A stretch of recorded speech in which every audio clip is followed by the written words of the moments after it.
Did we just see what the next map was? Did I miss that while I was looking for Cursed Hollow maps? Actually, I got carried away as well, but we're going to see the icon in the bottom there as well. Oh, there we go. Towers of Doom. Picked by Katie, and the last time we saw Cursed Hollow, it was picked in RPG versus Super Perfect Team in week 1. All right, so quite a lot of time has passed, and I think it's safe to assume that in other regions we would have definitely had another Cursed Hollow game in the meantime. It's not banned, though. It wasn't banned. So Towers of Doom it is. We have also yet to see a Abraxas Holdout game, I believe. Yes, you are correct. We have not seen a Abraxas Holdout game throughout the entirety of this season, but it is available. Lots of teams did not ban it out, so we could still see it snuck in here. Okay. Shoutouts to Sia Cree in chat, by the way, said who proposed a very German way of pronouncing the shamans. The Schumann. The Schumans. I like it. I like it. Turns out it's not even the first syllable everyone's pronouncing wrong. It's like the second syllable, and everyone's like, "Wait, what?" It's like Charmaine or something like that. The Charlemagnes. The Charlemagnes. Hooray!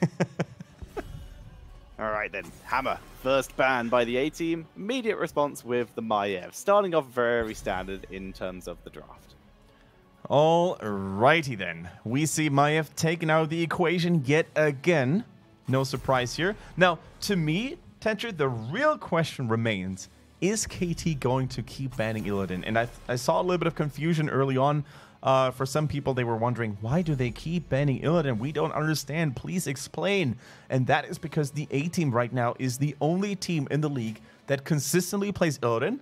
And surprisingly enough, they played it really well. And that's why, you know, people don't want to get lucky punched by Bruce's Illidan. But they are going to get lucky punched by the A team's Abathur sneaking in here. So that is a big setup for Illidan. And that's a problem for KT, because the A team with that Abathur can pick Illidan super early and get away with it because they already have such a great empowerment tool. It could be the Illidan for real. I really think that would be a great addition, especially in Towers of Doom, where you can get great value from the hunt. It could also be a bait and a bluff, though. But look at already how KT is responding. At first pick Cassia. That's how much they are expecting an Illidan. And a Tyrael, another hero that would empower the Illidan here. And Sanctification can massively ruin his engage potential. When he does dive in, suddenly he's got no one to hit, which means no healing, no ability cooldown reduction, and he suddenly starts to get wrecked. Now, what could they fall back onto if they suddenly decided that it was a bluff indeed, and they wanted to then maybe go for a different hero? They're not showing their cards just yet. Instead, they go for Whitemane and Garrosh, a good combo together. And now it's up to KT to really, you know, nail that Illidan down and thwart the hopes and dreams of A team. Or now they're going to be like, you know what? We've already got such good heroes banked in. We don't even believe you're going to go Illidan anymore. Wonderful question. A wonderful point. That Zeratul could have potentially filled that in without the risks of the Illidan, so a solid ban by KT here. Other heroes, we might just see no melee damage dealers to benefit from this, and we might just end up seeing like a Jaina, someone who can super heavily capitalize on the ultimate evolution, and then Abathur just sticks with the shield build to keep everyone else topped off. Honestly, just pick Arthas right now. I mean, sure, you might be overdoing it with the Illidan counters, but Arthas just fits in here quite nicely either way, because you're basically going to be able to slow Garrosh and his advances here. Oh, looks like they're going Irel, which is still pretty much fine. Jaina, a mage now, you need additional ability damage just in case the Illidan goes through. So right now, I don't think they can get away with that Illidan anymore. They need to find something else, but what is there really left to pick? Genji banned? Maiev banned? I mean, Illidan could still fit in. They can just go in. They go for Malthael, and they need a range damage dealer, so I think Li Ming's going to be the case. Li Ming's still a pretty decent copy, so that's fine. That's a good copy target. So is Malthael. Malthael is also a good hat target, but the question remains, Tetra, now. Are they sticky enough? Can they actually chase someone down with only Garrosh having a little bit of lockdown? Excellent question. I mean, Abathur does give movement speed later on, but that's going to still take a little bit. So KT, they're going to finish off their draft with a Karazim, someone who can massively punish that Li Ming, try and jump onto her, and blow her up incredibly effectively. Did you see the reactions coming in from the A team? I'm not sure if you spotted it at the bottom right. There was some very much frustrated facial expressions coming into this. I don't think they're very happy with the way this draft went for them. I mean, it is a little odd. It's like everything works together, but nothing is exceptional together. So it's really interesting to see how this draft's going to work. Like we said, Li Ming copy is still acceptable, but they would have loved to have got that Illidan style. Either way, the Abathur is a good hero, so I can still see this working for them. Yeah, they certainly do need a little bit of time, right? Later on, past level 10, we're going to see a little bit of additional lockdown coming in for them. That Garrosh Taunt, for example. We're going to have White Mane with that 13 Searing Lash upgrade that allows her to root people in place, if executed well, of course. But the main goal, in my opinion, for A-Team right now is to not lose the early game too hard, so they won't find themselves in a situation where they're 3 levels behind. Completely agree. But their comp, it has the possibility of doing that, but we're going to have to see if they're able to execute it well enough, as we are preparing for game number 2. And it's going to be A-Team, currently 1-0 up, versus the A-Team, who are banking their hopes on an unconventional Abathur composition. They do have the White Mane to empower it. All right, ladies and gentlemen, welcome to Towers of Doom, a map that we don't really see that often in China. It is KT in the blues with TWT, Kiaru, Lotus, Timeless, and Bad. And on the right, it is the A-Team with LK, Olele, Bruiser, Stugos, and Yeetskook. Do you put enough faith into this Abathur comp to allow them to balance things out here in that draw, or do you think that KT has the upper hand? An excellent question. I'm just not sure what to think about it. It's such a good hero, for starters, but now with Karazim on the board, he can just punch through those shields effectively, and remember, the healing does not come into play if that shield is destroyed. So being able to burst through that is a pretty big deal. With Jaina being stolen away, removing Li Ming resets with double Li Mings can be amazing. So A-Team have the potential to just roll over people if they want to. I really hope that we see a Tormented Souls, just for the sake of trying to get people low enough to be able to make that kind of play. Also, Tormented Souls is so easily countered by the Divine Palm. It's probably one of the easiest abilities to just time well for that. So yeah, I fully agree. Tormented Souls is the way to go, most likely. Timeless, this time on the Teriel, by the way, gets flung over here. Actually lands in the backline next to Stugos. And look at that body block onto Garrosh. Unfortunately, with those heals provided by White Mane, he is way too tanky to just try and burst down. And Li Ming, not going for the Force Armor. She is going to feel that pain whenever she's getting close to Jaina. That is true, as Malthael is putting in a really early camp. Yarel's actually rotating down here, as this invade is going very well. Tyrion teleport, quick toss, and camp is stolen. Camp is stolen. Karazim needs to get back to safety there as well. Timeless almost baited his team into a very unfavorable position there. Bad easily dodging the Groundbreaker there as well by Garrosh. Cool to see that. And that's another strength of Abathur that we oftentimes don't really take into account all that much. Look at those mining. Look at those mines and the position of those. They will constantly interrupt rotations by enemies. They will oftentimes force out more mana to be invested to keep everybody in good position or in a good spot. Lotus actually using that charge to safety on a minion. Cool move, and dodges the Arcane Orb of Li Ming. Very cool indeed. He's able to back up. Once again, he is safe. LK is still soaking top lane versus Kiaru, and that is a pretty decent start for both teams. This camp, though, still pushing in. Can they save the tower? No. All of them... one does die before it hits the gate. Yeah. One got punched into oblivion by Karazim. Shoutouts to our friend Alaric of the Storm, by the way, who made a hilarious Karazim comic the other day. I think you saw it as well on Twitter, didn't you? I did. I love Alaric of the Storm. I can't... He's so good at making those short strips. Yeah, in his words, pow, thwack, kapow, heal. It is gorgeous as we are preparing for the first altar phase of the game. We have 3 versus 3 in this bot lane, but remember, this can turn into a 4 versus 3 at any moment. It could turn into a 4 versus 3 now, but Karazi double dash using his Earth allies to escape.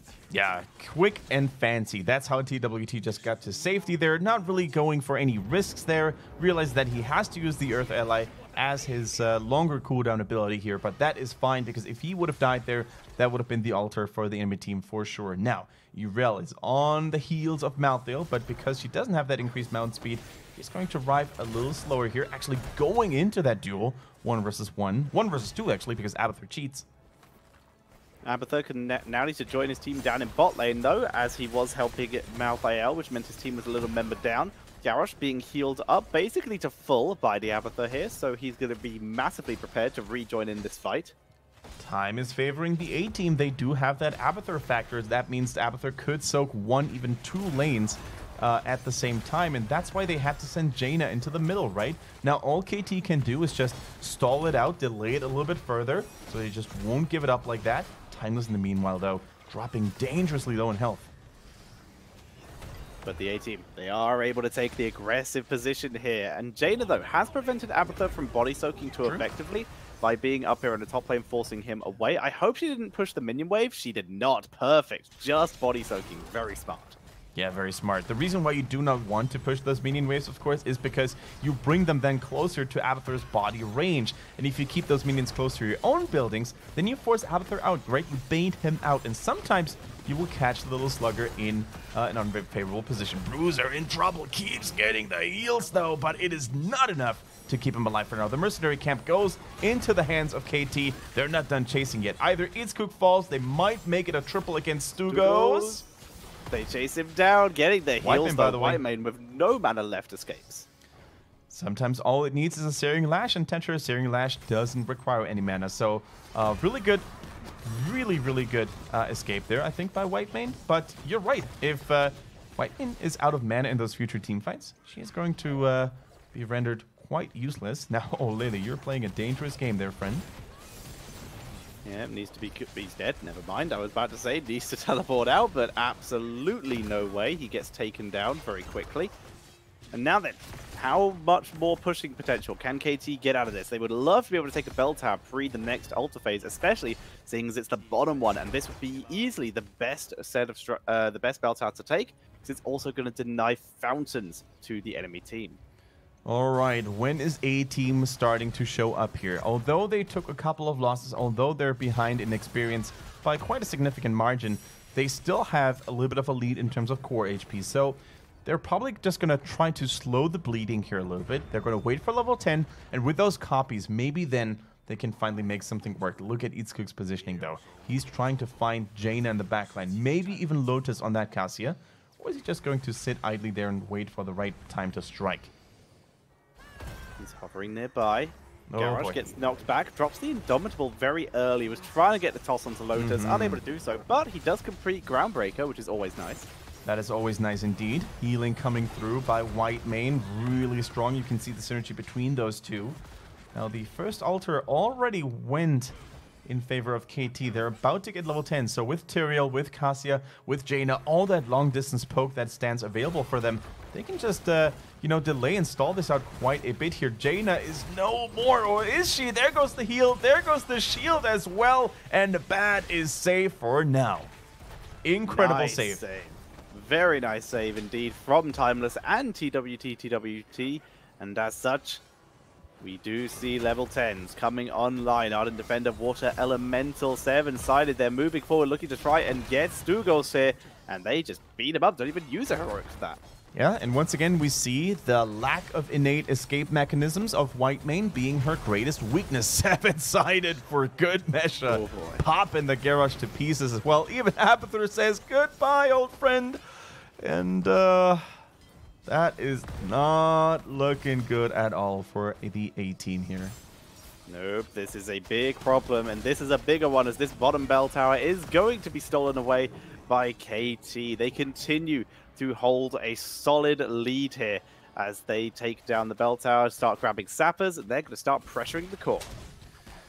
That they do, and yet again, man, I just can't seem to find enough admiration for KT's performance here in this. Like, compared to BTG and even SBT earlier, they're looking on a different level right now against the A-team here. They seem to be on top of their game right now, not just in terms of execution in-game, but also in terms of drafting. When they draft the Tyrael, it looks like one of the best picks in the game. When the enemies drafted Tyrael, it looked completely clueless. I don't know what it is about KT today, but they are shaping up big time. Yes, they are, and now they are looking to try and remove some shape from the A-team's core by guiding in these sappers. Pushing forward, they need to drive back Olele. LK needs to move. One makes it in, as you say. Timeless needs to avoid getting flipped in. In fact, it's going to be a taunt in the death zone, but Sank sets that up. Second sapper makes it in. Olele will be able to finish off the third, but that's still 2 extra core damage. Yeah, a little bit of a misplay there this time around by KT. Not a very significant one, though, because they kind of overlapped Ardent Defender and Sanctification, so Irel couldn't even get any value from her own heroic ability. A defensive Scarlet Aegis, just they're using it to run away here up to this point. They can't even turn around, it seems. Look at those health bars on the side of KT, almost completely untouched. They're now trying to wait a minute, that's actually a white man copy. They really want to have additional healing. Timeless eating a little bit of damage. Last right. Oh, Yrel jumping on top of Tyrael and causing the misclick of the last rights. Absolutely gorgeous. 7-side is spread amongst the team, but the Fed is on a single target. That is Eats Cook as TWT picks up a double kill, looking for a triple and gets it. Trying to make it a quad kill, but they fail. They're trying to get a kill onto Cassia here. They make it a quad kill. Only Abathur is currently hiding. But yeah, that is going to be a 5-shot barrage here in favor of KT. And you brought up a really good point. When you have a hero with a slightly larger, more massive hero model like Yrel, and you try to cover a smaller sized model like Jaina, then oftentimes the best thing to do is just cover, like jumping or moving very closely to that target, because the enemy team might misclick. The enemy Malthael might misclick there, and that's exactly what happened. A 0 damage, last rights. Okay, maybe dealt 1 or 2 damage. Don't want to be too mean here. But yeah, completely denied the kill. The first kill on A-team, actually. That it does. 10 kills to 0. Currently in favor of KT. They are in such a dominant position right now. You got to wonder how they can make this back. They have half the core health, under half the core health of KT. They have all their heroics, but they're a talent down. They will soon be even on talents, so that's probably going to be their last chance to really take a decent fight. That it is. Like 13 or go home. Like they need to have that one talent, in their pockets, and then it's basically go hard or go home, right? They don't have enough time left. They're running out of time, because that next altar phase might very well be the last one. The boss is probably going to be ready as well. Shouldn't really take too long until that one comes back. Okay, that's good for the A-team. It's only 1 altar, so at max, if they don't capture this bell tower in time, they're probably going to take 5 more shots in, which is not too terrible. Still 14 HP left. But they might actually take another 3 here, as Tyrael is attempting to drive back the defending forces. Good knockback by Yrel right on the death line, and those sappers will be cleared. All right, the altar is active. Bruiser on that Malthael. He's trying to go for a flank. Bad, though. Smells that something isn't going right and keeps him at bay up to this point, though. Look at Li Ming. She's trying to get that bell tower down. Not in time. The 5 shots go through, and they're now down to 9 HP, Tencher. So just approaching closer and closer to lethal range.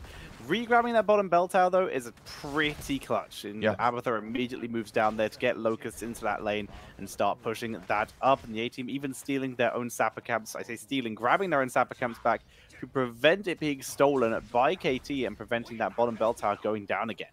And when are we going to see the A-team snap? When are we going to see them make this trap spring? Because, once again, they're running out of time. The longer they take to make anything happen here, the closer 16 gets for KT. And guess what? That is sometimes the problem of having a Garrosh in your team. Murden, if he was in that position, he could have maybe jumped over the wall with a Dwarf Toss, tried to go for a surprise attack.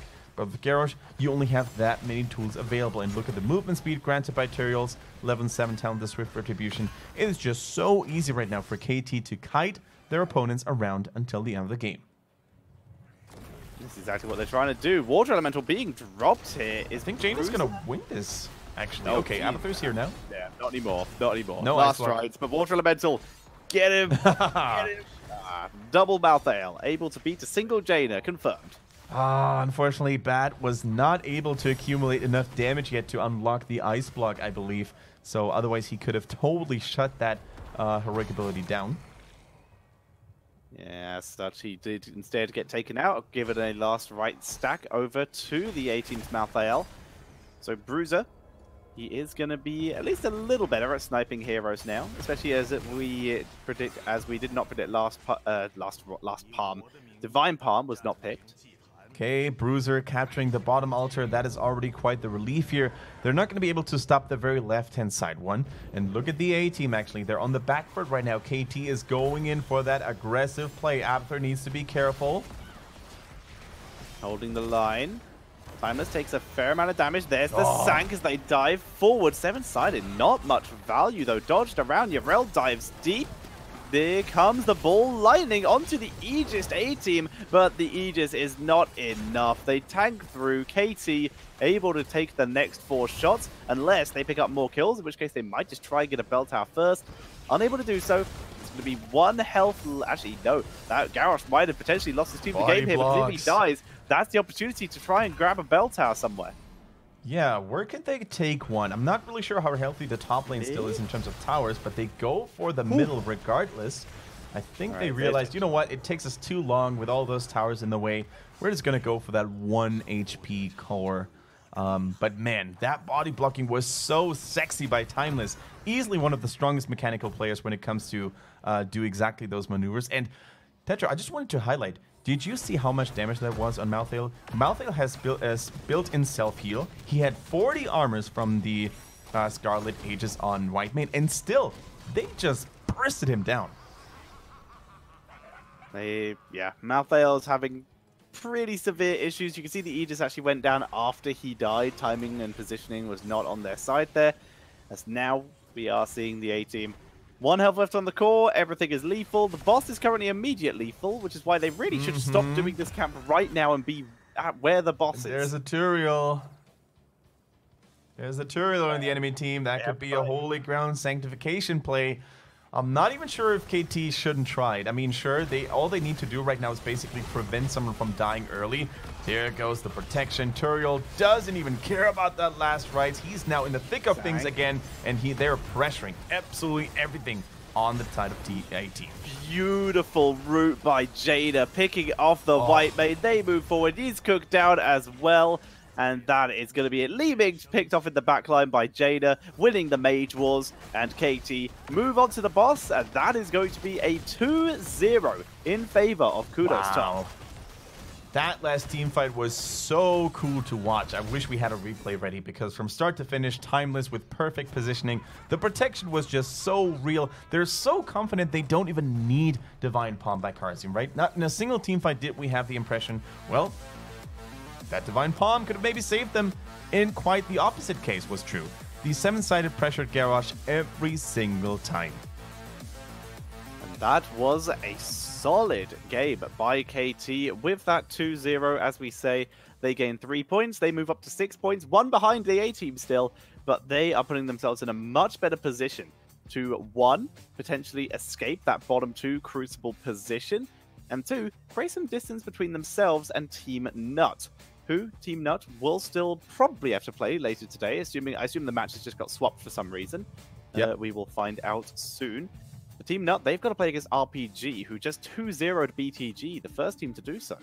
Yeah, absolutely amazing. And it's safe to say that the second half of our broadcast today, which means the 3 next games that we're going to present to you, are just the highlights of the day. We're going to have so many good series, as you mentioned. Team Nut against RPG. Then we're going to have CE versus Beyond the Game. The reverse, the revenge match for CE, because they got absolutely dismantled the last time these 2 teams faced one another with 2 consecutive perfect games. No kills, no structures for CE whatsoever. But while we can say that BTG is looking worse than before, CE have definitely improved. And then we also have potentially a very exciting last game, assuming SBT have refocused themselves after that series against the against the A-team. They will be playing against the One, whereas the One They currently are on a 3-series 2-0 streak, taking out KT, the A team, and Team Nut, to be fair.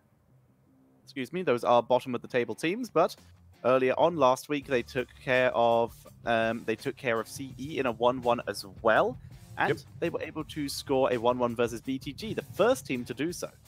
All right, and with all those 3 best of 2s coming up very, very soon, you guys would be foolish to leave us right now. So don't do it. Grab some drinks and snacks instead, and we'll see you again in a bit.